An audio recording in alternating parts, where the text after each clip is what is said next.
You're listening to Work It Mommy, where the goal is for all women. That is, all women, no matter your age or stage in life. Maybe you're a teenager, maybe you're a grandma.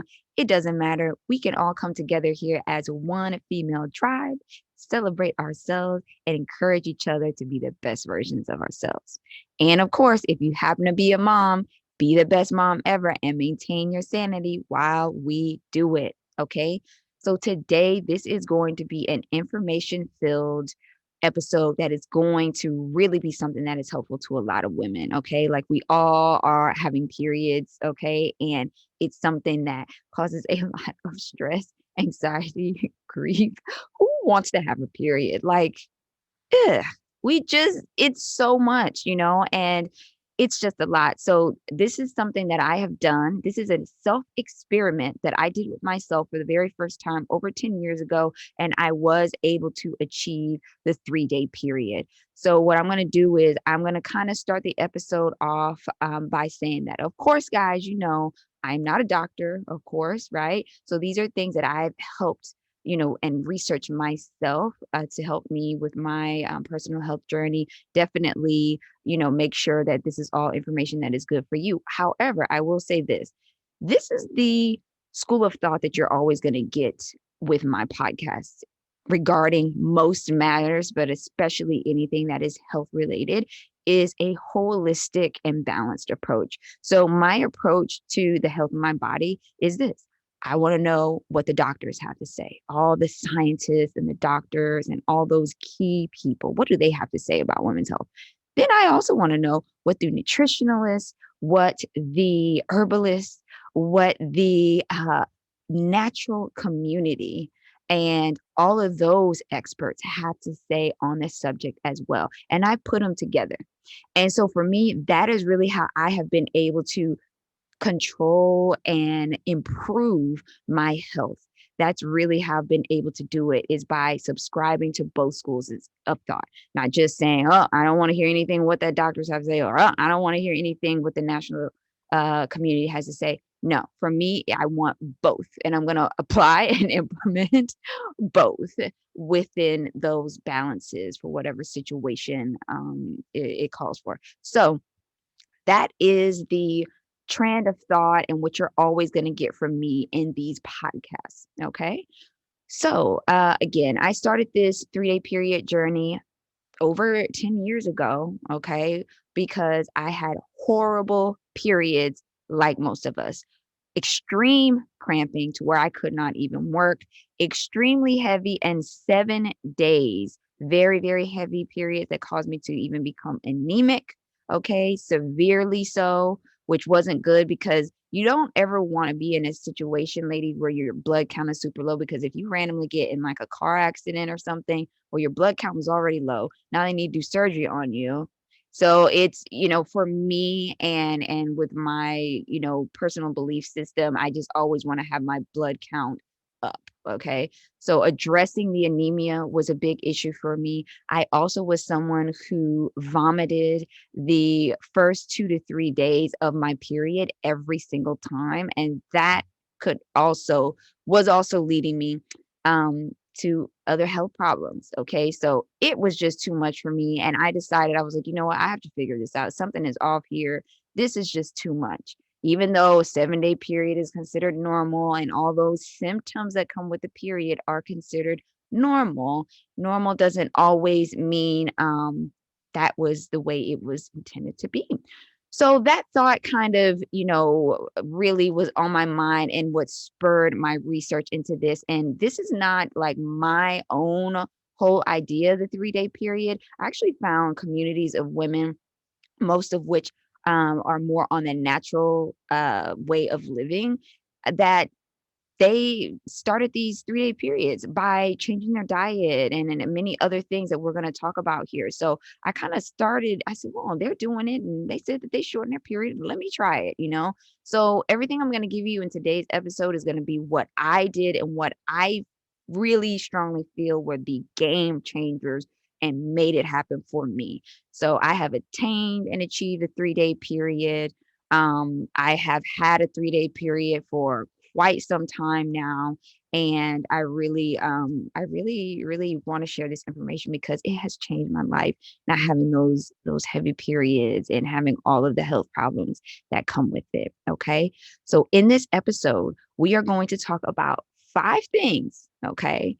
5 things that are imperative to doing this. They are absolutely important. You must do, okay, if you want to achieve the 3-day period. Okay.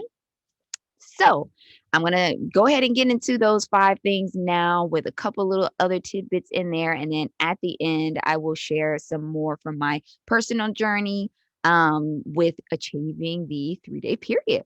Okay, so let's get started with the first one. Number one, this one is going to seem pretty obvious, but you can't ever just or underestimate this one. Okay, water. Drinking enough water.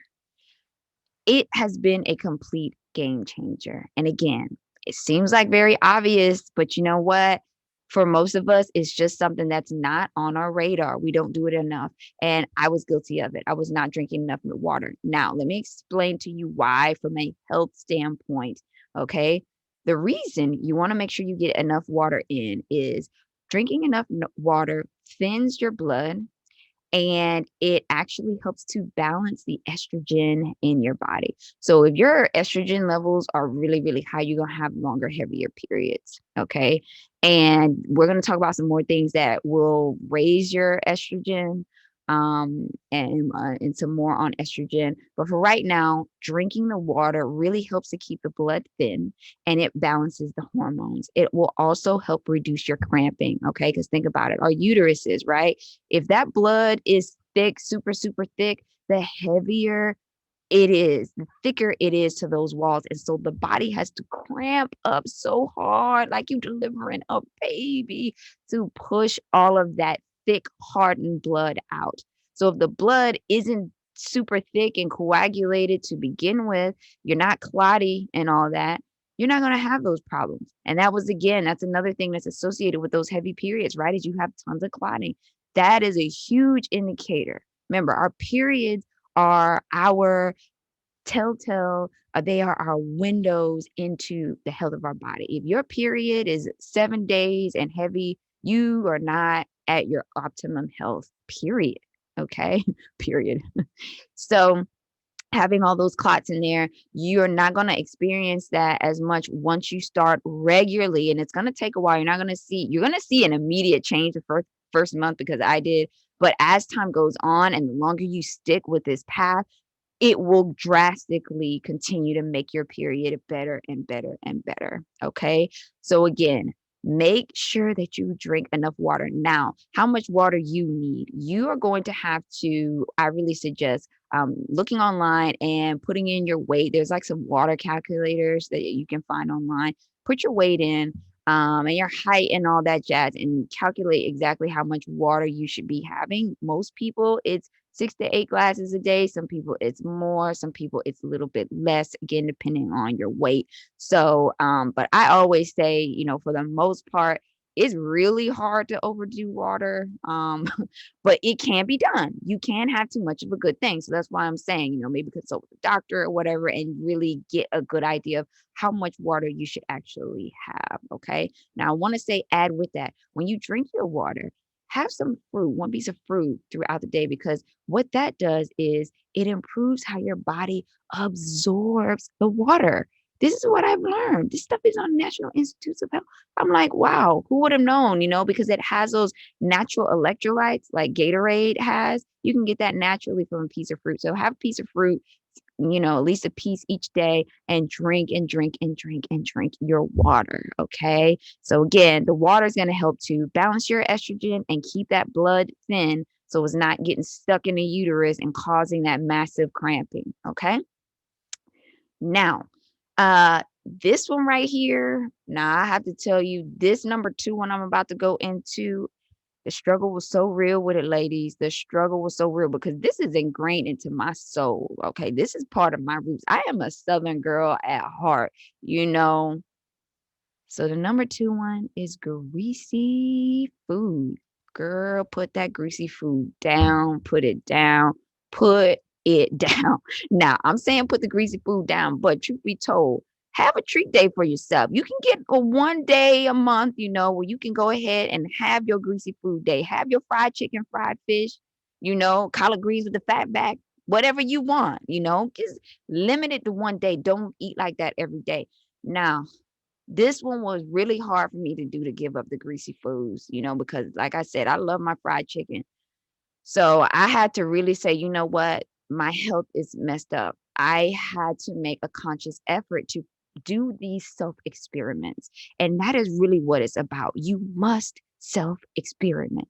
You must say, why, is my period heavy? Why did this happen? What am I doing? Sometimes we notice like, oh, this month my period was lighter. And then we go on with our business. Oh, today it was 6 days instead of, 7.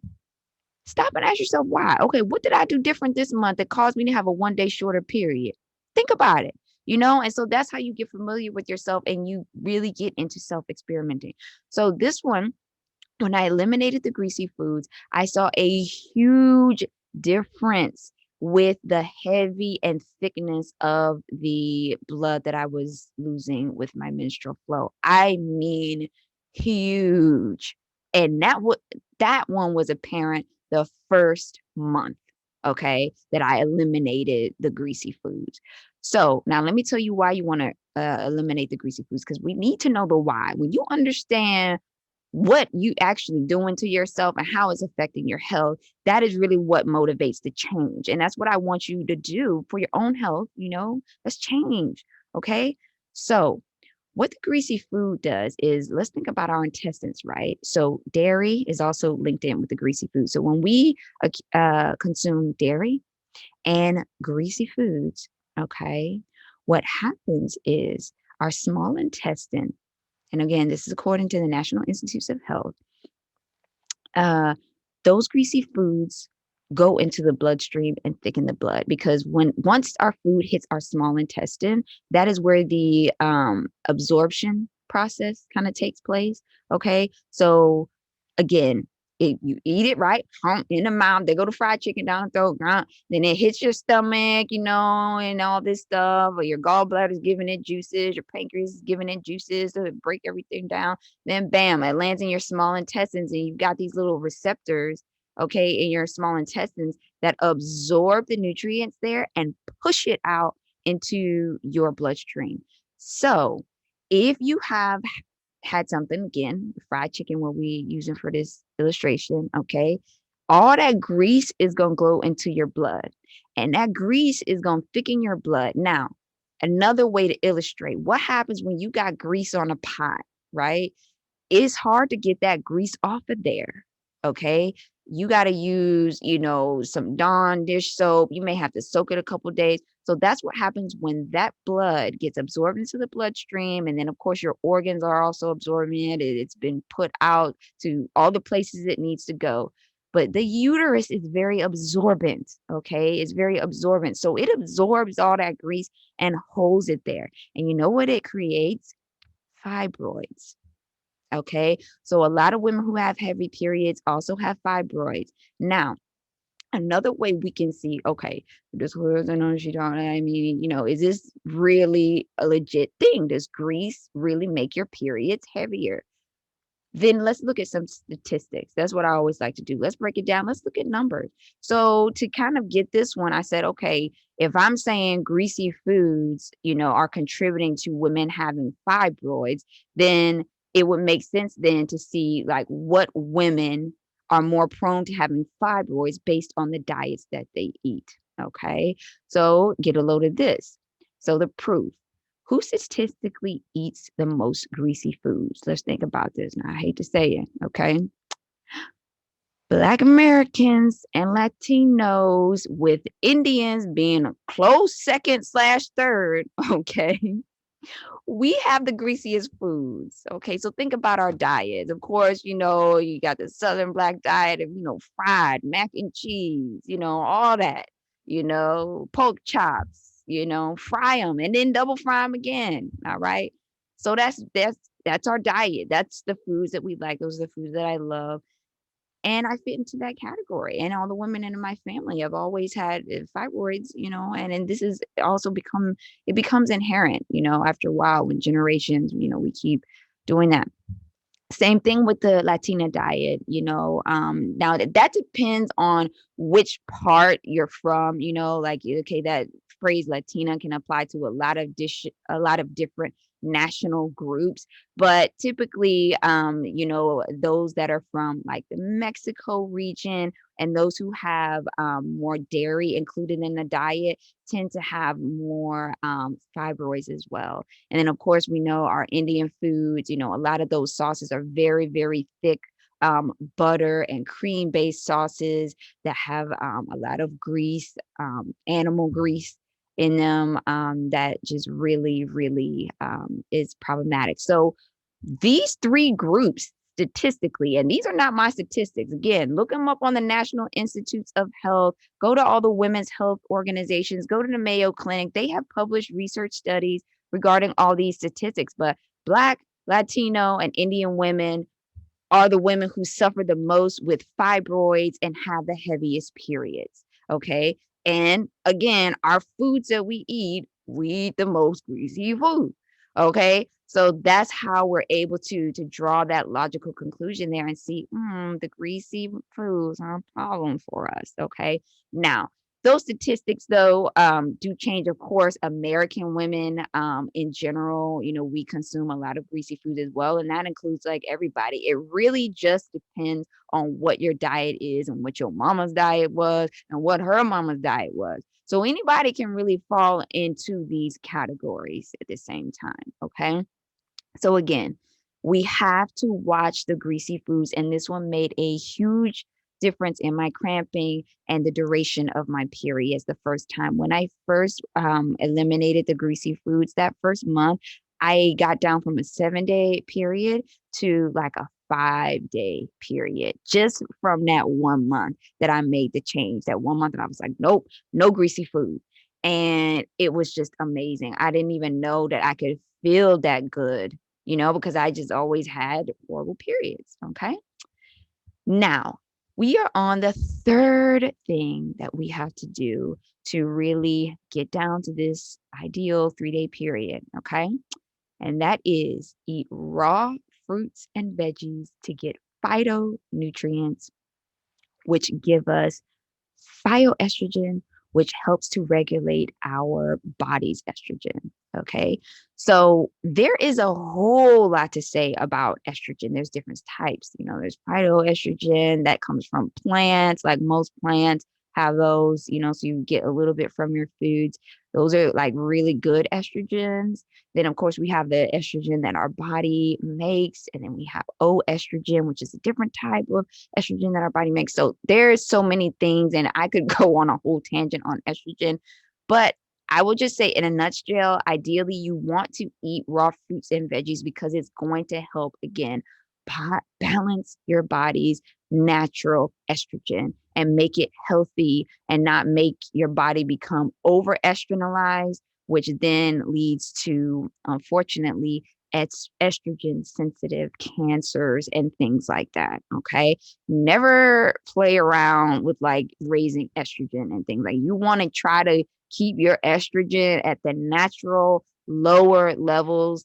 Anytime, you're getting into trying to raise, it's just going to be, it gets scary. Okay. It's the same reason after you have a baby, of course, your estrogen levels spike ridiculous when you have a baby. So if you notice, the doctors will monitor you a lot closely. They're checking you a lot more for breast cancer and things like that because they are aware, very aware of estrogen sensitivity around that time. So that's just to illustrate the importance of understanding estrogen in your body. Maybe get your estrogen tested, especially if you want to, go ahead and do this 3-day period challenge to kind of see where you're at and where you want to be with your estrogen levels in your body. So again, the raw fruits and veggies are going to help to regulate your natural estrogen, get it in that healthy place where it's supposed to be. And that in itself will again reduce your period length. It will reduce the flow. It'll make it much lighter. And again, Those, when we eat those raw foods, right? Okay, I'm gonna just pretend we're doing an apple for this one. Okay, so bite the apple, goes down into the belly. We got our digestive juices breaking it down. Bam, hits the small intestines. Now it's pushing out all those healthy vitamins, minerals, all those things that our estrogen thrives on to balance itself. Okay. And so now by the time that blood makes it to your uterus, it's like, oh, I'm just going to go here and do what I have to do and I don't have to stick around. So then your period comes and it's like, okay, we can easily shed this and prepare for, the next month. I'm telling you, when I started including more raw fruits and veggies into my diet, the difference has been, I just can't tell you. I really just can't even describe it. Now, first part of my journey, like I started doing those other things that I mentioned, the water and the greasy food, eliminating the greasy food. But then it was a little bit later when I really started eating raw veggies. Like I was eating a lot of cooked veggies and I was like, yeah, that's fine. But when you're eating those raw veggies, you get it like a nutrient boost. Okay. It's like having a vitamin shot or like a vitamin IV, like straight into your intestines, and it can immediately go and do what it needs to do. So making sure you include not just the, cooked, let's say you did green beans for dinner, whatever, that's good, but not as good as having some raw veggies, raw fruit in your diet. You want to eat those nutrients when they're still alive. So like example, when you bite an apple or you like make your own apple juice in like a blender or NutriBullet, you see that fizz that comes off? That's all like life and energy because that plant is taking in that energy from the sun and it stored it right there for you to take that bite, okay, and get it into the bloodstream. So you want to get that living nutrients into your body. That is going to help balance your health. That is going to help give you a lighter period. Okay. Because if your body doesn't have the nutrients that it needs in it, you're going to experience those thicker, heavy periods. Okay. Now, we're going to get into some things that are really going to kind of help to settle your estrogen, and less cramping and all that even more. Okay. So we're on our fourth thing that we have to do now, which is green tea. Okay. So there are a ton of natural herbal, vitamin things that you can do. There's supplements out there. If you like to do supplements, a lot of people juice, do green smoothies, whatever. But I really do suggest people to include green tea. And the reason I say to include green tea is because it is a really good way to get some like micronutrients into your body. Green tea, we all know the benefits of green tea. I had a whole podcast episode on the benefits of green tea for women's bodies. So if you haven't, I would really suggest going through the podcast and checking that episode out and seeing all of the benefits that green tea does for our bodies. It helps with cellular turnover. Okay. It helps to regulate your estrogen. It also helps also your breast and overall health, just because it's getting those micro minerals and things into your bloodstream. Okay. It's also good to drink green tea because I was reading somewhere, and this is kind of, if you're at all interested or have done any research into Chinese medicine, they're very much into having sometimes room temperature and even hot liquids that are very dense in nutrients because the body absorbs that a little bit better as opposed to cold things. So that's why I feel that the green tea also is another great way to boost your female health and to reduce the length of your periods, because you're going to drink the tea hot, right? And that goes right there into your small intestine, and your body's able to absorb it really good because it's nice and warm. Okay.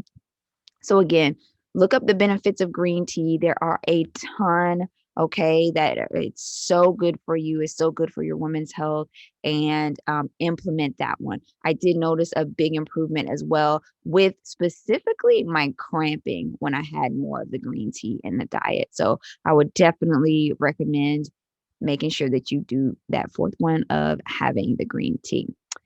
Now, This one right here is another one. It even loads me. I've been on this journey for years now, but it's still loathsome on this one because I'm like, ooh, I miss this one a lot. I love this one. This is my favorite thing to eat. Sweets. You have got to eliminate all that extra sugar. Okay. There's just no other way to say it. And I was a sugar freak.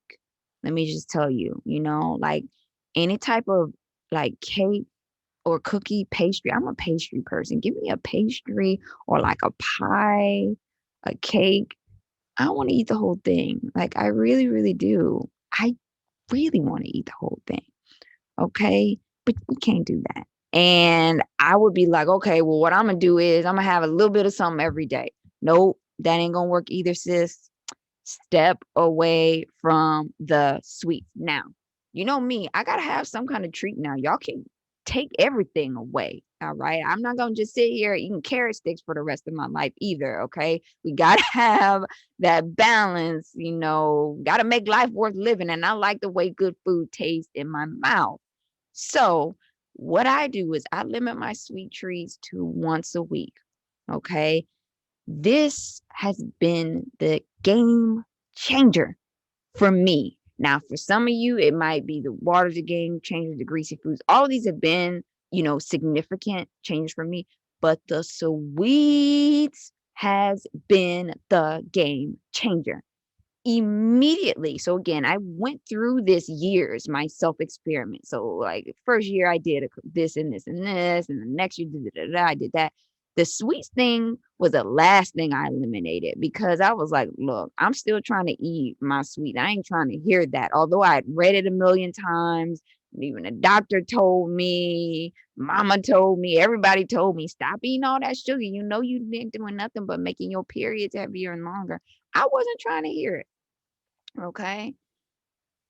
But finally, I was like, I'm down to like a 5-day period now, but I really, if I've been able to shave it down from 7 to 5, what else could I do? And I'm still like I'm feeling better, but I was still occasionally vomiting and occasionally like, it would just still be really bad.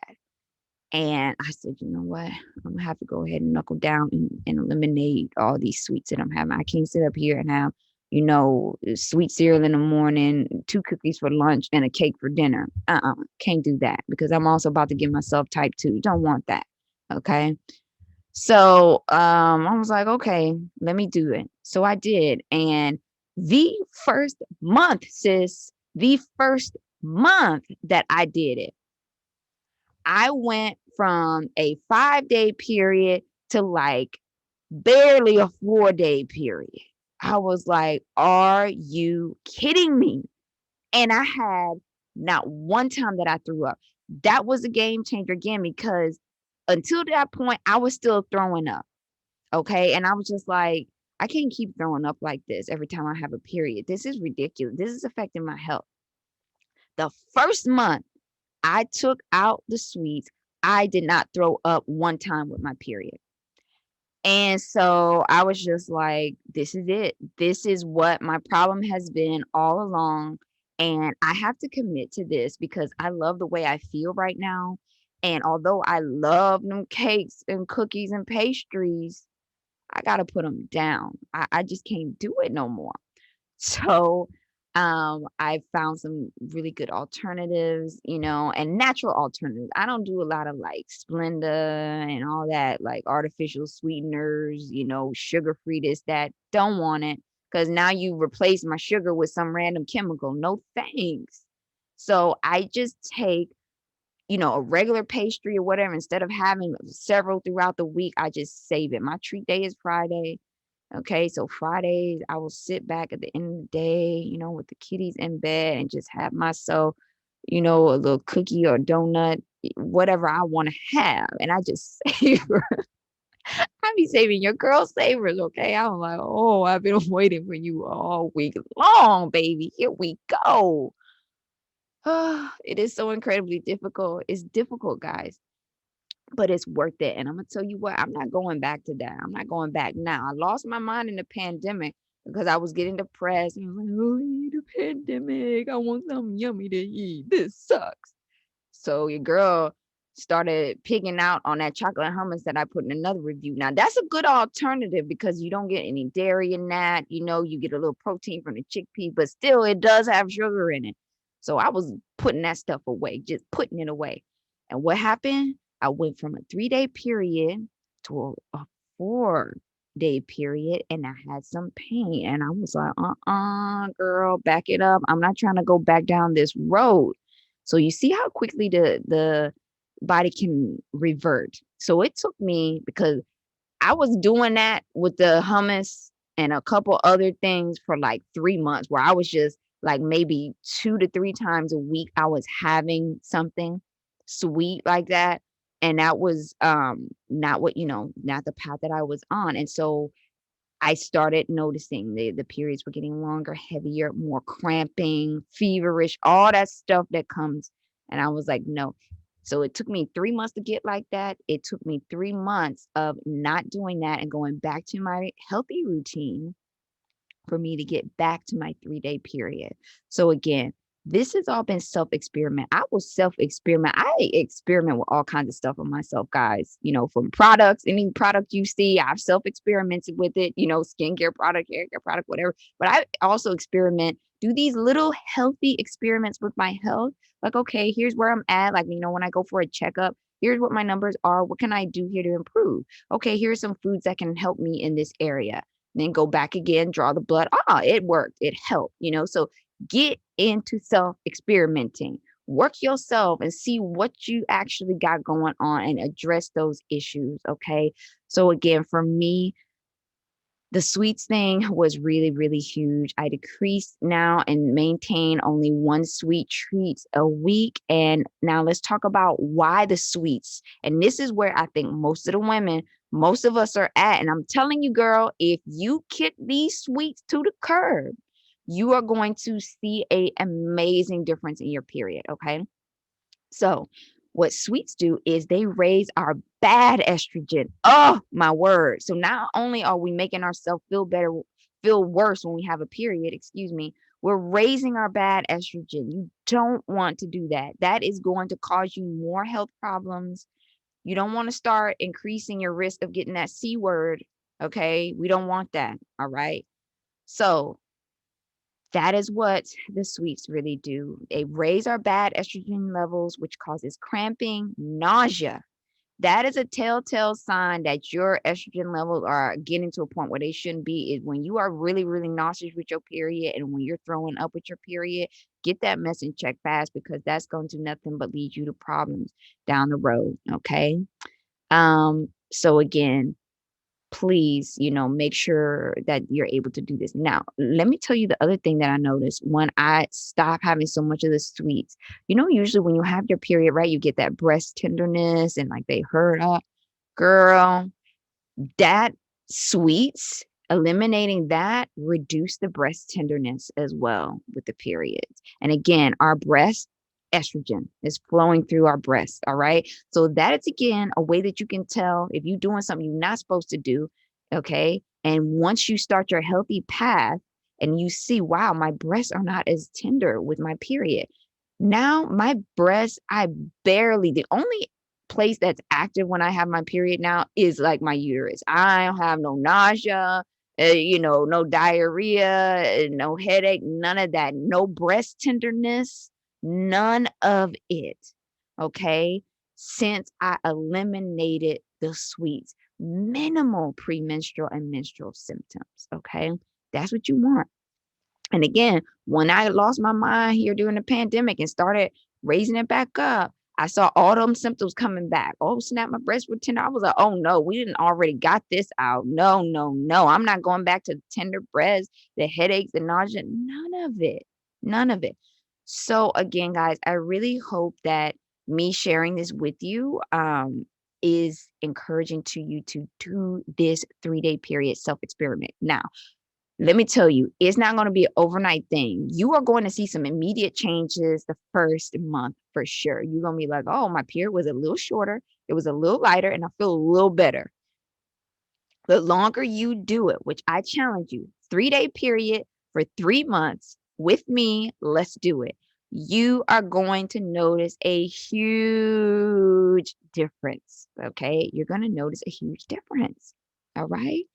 So again, just kind of to recap, with my personal experiment of attaining the 3-day period, the things that really helped me was drinking lots of water, avoiding the greasy foods, eating raw fruits and veggies, drinking green tea, and most importantly, decrease the sweets. Okay. Only one sweet treat a week. That means you get 4 in a month, and that's it, sis. That's it. Okay. Now I want to talk to you about something that I really hope you guys will join me on. So I kind of alluded to it already in this episode, but that is the 3-day period challenge. Now I have a Facebook group that is associated with this podcast. It's called Work at Mommy Marketplace. And in this marketplace, it's a really great place for us because not only do we share like our business things, for all of us, maybe you sell, handmade goods or something like that. But I also, for me, my goal with it is to share useful information and to kind of get into doing these self experiments together. So, what I hope you will do is, I hope you will sign up for the 3-day period challenge. All you have to do is join the Facebook group, which will be linked everywhere, and I'll have it on my social media as well. Join the Work It Mommy group. Okay. When you join the group, all you need to do is click the post that says, I'm taking the 3-day period challenge. Like that post and leave your comment saying that you're going to join the experiment. Okay. And we will share updates each month of how we are progressing, how are we feeling, what changed for you this month, what symptoms have lessened, how has your flow gotten lighter. Let's do this together because this is really, really, really good information. And this is really something that's going to help us all like come together and really see when you can see, we always talk about research studies and statistics. This is your own research study right here. Why not be a part of it? Because experiences don't lie, like if we are all in there sharing our experiences and we're able to see that, yes, this group of women are getting results from doing this challenge. How powerful is that? How impactful is that? How encouraging is it to keep you on that journey long term? And again, I've been on this journey for over 10 years now, and I'm not going back because I can't be doing that stuff that I used to do. Okay. So I really hope that you will join with me. I'm gonna have a couple posts about the 3-day period challenge. And yeah, so it's just going to be a really, really, really good time these 3 months, and I hope you will join. All right, ladies. So I really hope that this information has been helpful to you. If you have been listening on podcasts for this one, I would encourage you to also, when you have time, take a look at the YouTube video for this episode as well, because it will show you some graphics and some like things that will be on the screen displayed. I have one graphic that is really going to be good. It talks about the digestive system, and it even gives like a little uh, almost like a little chart. I found it on Pinterest and it's by Plate Joy, and it talks about all the symptoms of your period, why you have those specific symptoms, and what you can do to actually get those symptoms to minimize a bit. So I would definitely recommend you to hop over and take a look at all the graphs and things that I'm going to have on the YouTube channel for this episode. All right, ladies, I really hope this information has been helpful to you. I'm really excited and pumped about this. I really just want to help women in this area because this is a struggle. It's not easy. Okay. I just want us to be happy and the best versions of ourselves. All right, ladies, thank you so much for listening to Work It Mommy. Have a great day, and we'll see you in the next episode.